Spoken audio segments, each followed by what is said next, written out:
வணக்கம் நண்பர்களே. மிக பழைய காலத்தில் தக்ஷசீல பல்கலைக்கழகத்தில் சாணக்கியர் என்ற பெயரில் ஒரு மாமேதை வாழ்ந்து வந்தார்.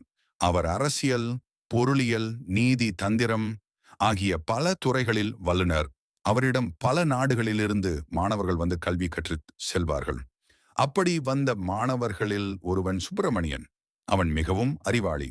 ஆனால் அவனுக்கு ஒரு பெரிய குறை இருந்தது: பொறுமையின்மை. சுப்பிரமணியன் எதையும் உடனே முடித்துவிட வேண்டுமென்று விரைந்து செயல்படுவான். ஒரு பாடத்தை படிக்க 6 மாதங்கள் தேவைப்பட்டால் அவன் 3 மாதங்களிலேயே முடித்து விடுவதாக அவசரப்படுவான். அவனுடைய தவறுகளை சுட்டிக்காட்டிய சாணக்கியர், மெதுவாக செல்பவனே வெற்றியை உறுதியாக அடைகிறான் என்று அடிக்கடி கூறுவார். ஆனால் அதை அவன் புரிந்து கொள்ள மறுத்தான். ஒரு நாள் சாணக்கியர் சுப்பிரமணியனை அழைத்து, மகனே, உனக்கு நான் ஒரு பாடம் கற்றுத்தர விரும்புகிறேன். அதற்காக நீ ஓர் ஊருக்கு செல்ல வேண்டும் என்றார். எந்த ஊர், எதற்காக என்று ஆவலுடன் கேட்டான் சுப்பிரமணியன். சாணக்கியர் சொன்னார், இந்த பல்கலைக்கழகத்திலிருந்து கிழக்கே 50 காத தூரத்தில் ஒரு சிறிய கிராமம் உள்ளது. அங்கே ஒரு வயதான முனிவர் வாழ்கிறார். அவரிடம் ஒரு மந்திரம் உள்ளது. அந்த மந்திரத்தை கற்றுக்கொண்டு வந்தால் நீ உலகத்திலேயே தலை சிறந்த அறிவாளி ஆவாய். ஆனால் ஒரு நிபந்தனை: அவர் உனக்கு சொல்லும் ஒவ்வொரு கட்டளையையும் சரியாக பின்பற்ற வேண்டும். அவரே உனக்கு மந்திரத்தை உபதேசிப்பார். சுப்பிரமணியனுக்கு மிகுந்த ஆர்வம். உடனே பயணத்தை தொடங்கினான். அவனுடைய வேகத்தில் ஒரு நாளில் 30 காத தூரம் வரை சென்று விட்டான். அடுத்த நாள் காலையில் கிராமத்தை அடைந்தான். வயதான முனிவரை கண்டுபிடித்து வணங்கினான். முனிவர் பெயர் வாசிஷ்டர். அவர் ஒரு மெல்லிய புன்னகையுடன் சுப்பிரமணியனை வரவேற்றார்.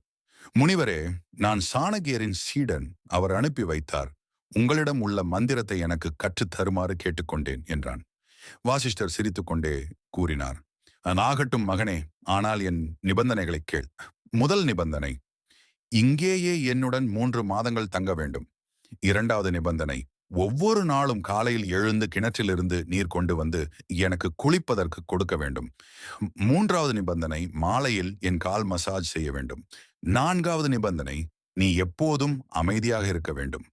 இந்த 4 நிபந்தனைகளையும் நீ கடைபிடித்தால் 3 மாதங்களின் முடிவில் நான் உனக்கு மந்திரத்தை தருகிறேன். சுப்பிரமணியன் கொஞ்சம் யோசித்தான். பொறுமையின்மை அவனை உள்ளுக்குள் கிள்ளியது. 3 மாதங்களா? அவ்வளவு நாட்கள்! ஆனால் மந்திரத்திற்காக சம்மதித்தான்.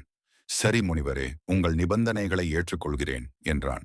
முதல் நாளிலே அவனுக்கு புரிந்தது, இது அவ்வளவு எளிதல்ல. காலை 4 மணிக்கு எழுந்தாக வேண்டும். கிணறு ஓர் ஏக்கர் தூரத்தில் இருந்தது. ஒவ்வொரு முறையும் 2 குடம் நீர் எடுத்து வர வேண்டும்.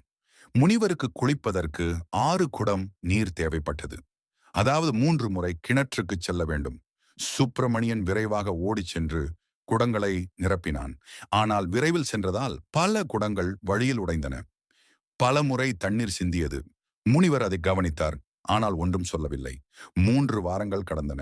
சுப்பிரமணியன் நாளுக்கு நாள் பொறுமையிழந்தான். இதெல்லாம் ஒரு மந்திரத்திற்காகவா? சாணக்கியரே ஏமாற்றிவிட்டாரோ என்று எண்ணினான். ஆனால் ஒரு நாள் தான் அவசரப்படும் போதெல்லாம் பணிகள் தோல்வியில் முடிவதை உணர்ந்தான். மெதுவாக செல்லும் போது குடமுடையவில்லை, தண்ணீர் சிந்தவில்லை. முனிவரும் திருப்தியாக இருந்தார். இப்படியா 2 மாதங்கள் ஓடின. சுப்பிரமணியன் படிப்படியாக அமைதியானான். அவனுக்கு ஒரு புதிய புரிதல் வளர்ந்தது. அவசரம் எதையும் பயன்படுத்தாது. பொறுமையே பெரிய பலம் என்பதை உணர்ந்தான். 3வது மாதத்தின் இறுதி நாள் வந்தது. காலையில் வழக்கம் போல் நீர் கொண்டு வந்து முனிவருக்கு கொடுத்தான்.